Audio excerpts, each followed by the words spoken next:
à tous.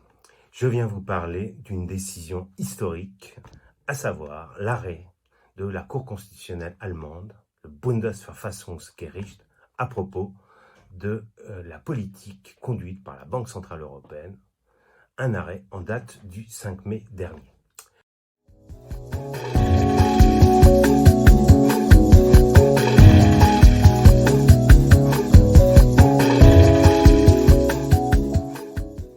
Cet arrêt doit être compris au regard de deux enjeux principaux.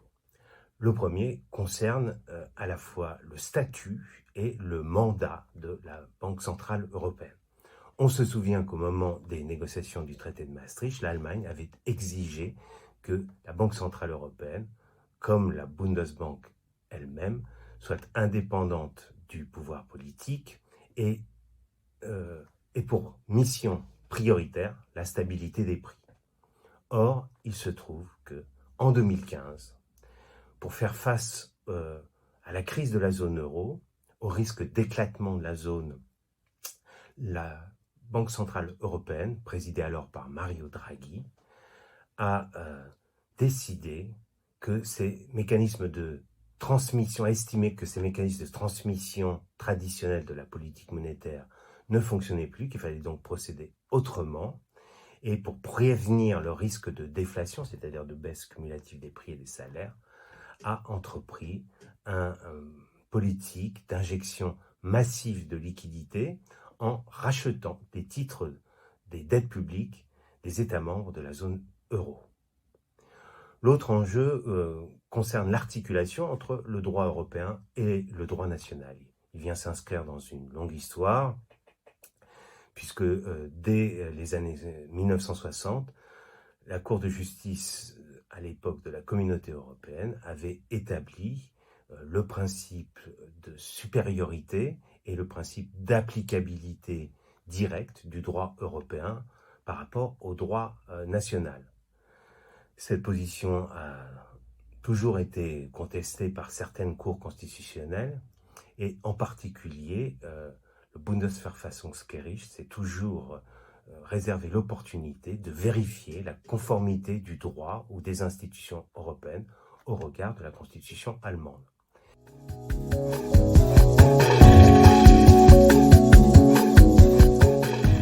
Et c'est précisément dans le cadre de ce dialogue conflictuel entre les cours que vient s'inscrire l'arrêt du 5 mai dernier, puisque le tribunal constitutionnel allemand avait au préalable demandé à la Cour de justice de l'Union européenne de donner son avis précisément sur la conformité de la politique de la BCE par rapport au traité. Et la Cour de justice de l'Union européenne, reprenant pour l'essentiel l'argumentaire de la Banque centrale européenne elle-même, avait jugé cette politique conforme au traité.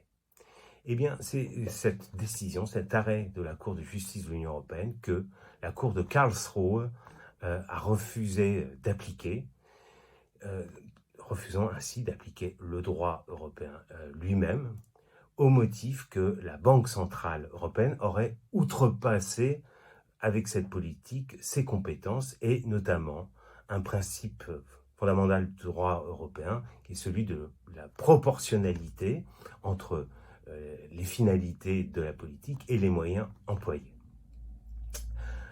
Le Bundesverfassungsgericht a enjoint la Banque centrale européenne de démontrer la proportionnalité entre les moyens utilisés au regard des finalités sous 3 mois. Et si elle se refusait à le faire, alors le tribunal constitutionnel allemand enjoindrait à la Bundesbank de cesser de participer à ces opérations de rachat de la dette publique.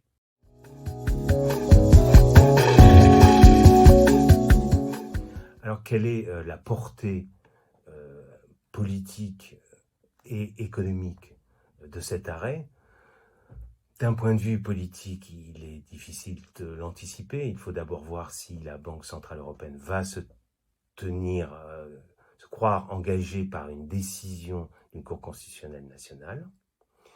Il faut voir également si la Commission européenne va ouvrir une procédure à l'encontre de l'Allemagne pour manquement au droit européen, procédure qui s'avérera vraisemblablement politiquement risquée. D'un point de vue économique, eh bien, on peut d'ores et déjà dire qu'il y a un risque de gêne de la politique de la Banque Centrale Européenne qui, dans le cadre des réponses à la crise Covid-19, a annoncé récemment une poursuite de ces opérations de rachat de titres de la dette publique, au demeurant à des conditions moins strictes qu'avant. Cet arrêt a néanmoins une vertu incontestable, c'est qu'il met en évidence le fait que si la Banque Centrale Européenne a été obligée de procéder ainsi, c'est faute de mécanismes de redistribution et d'aide dans le cadre de la zone euro quand des États sont atteints spécifiquement par des chocs économiques ou encore sanitaires. Et c'est cette incapacité des pays de la zone euro à se mettre d'accord sur de nouveaux mécanismes permettant des transferts et des redistributions en cas de choc asymétrique que cet arrêt souligne. En cela, il pourrait faire mûrir la réflexion à ce sujet et, on peut l'espérer, de nouvelles décisions sont à attendre. Merci de votre attention.